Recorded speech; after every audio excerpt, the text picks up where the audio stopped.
L'univers manifesté est rempli de phénomènes incompris, inexpliqués, mal interprétés ou mal éclaircis.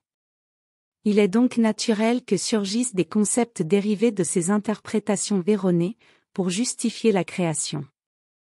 L'ignorance et la naïveté des êtres manifestés sont des facteurs déterminants dans l'affaiblissement de leur capacité de compréhension, les amenant à accepter ces concepts, souvent sans base solide.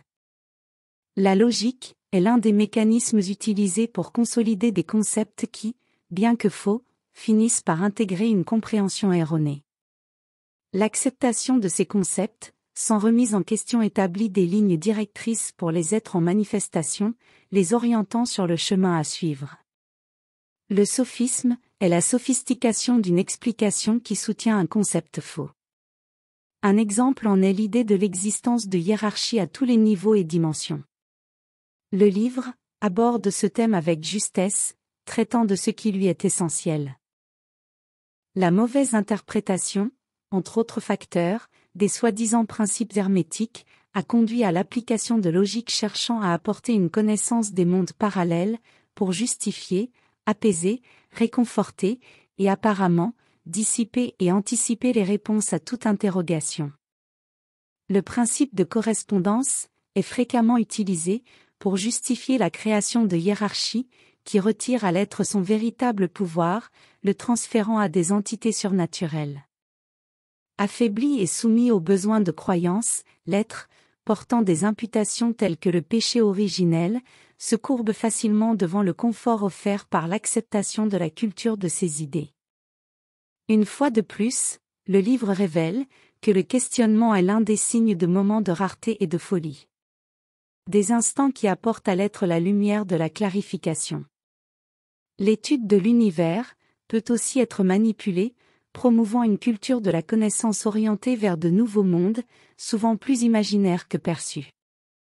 L'étude des religions, lorsqu'elle est menée sans l'attention nécessaire, donne naissance à des docteurs et spécialistes qui, par naïveté ou intention, propagent un savoir qui dévie au lieu d'éclairer. Certains chercheurs, vus comme fous pour leur fidélité à la vérité, partagent le chemin, mais jamais les concepts. Ils ne se désignent pas comme docteurs, spécialistes ou autres.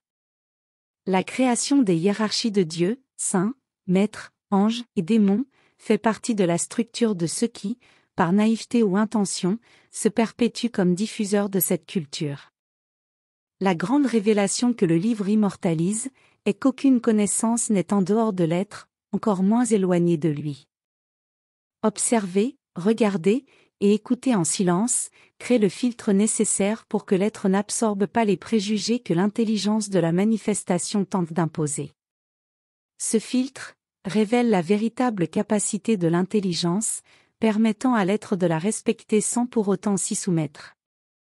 Le silence donne à l'être le pouvoir de s'écouter lui-même et d'entendre le seul maître qui existe. Avec la pratique, indépendamment du bruit environnant, le silence prévaudra toujours. En lui, l'être pourra capter les messages que sa propre essence lui transmet constamment. Le résultat final est la transmutation de l'être, la résurrection de sa propre essence, et l'ascension au ciel, sans aucune hiérarchie. On enseignera toujours à l'être sa petitesse, pour cacher sa grandeur, en imposant une fausse obligation de reconnaissance de l'humilité.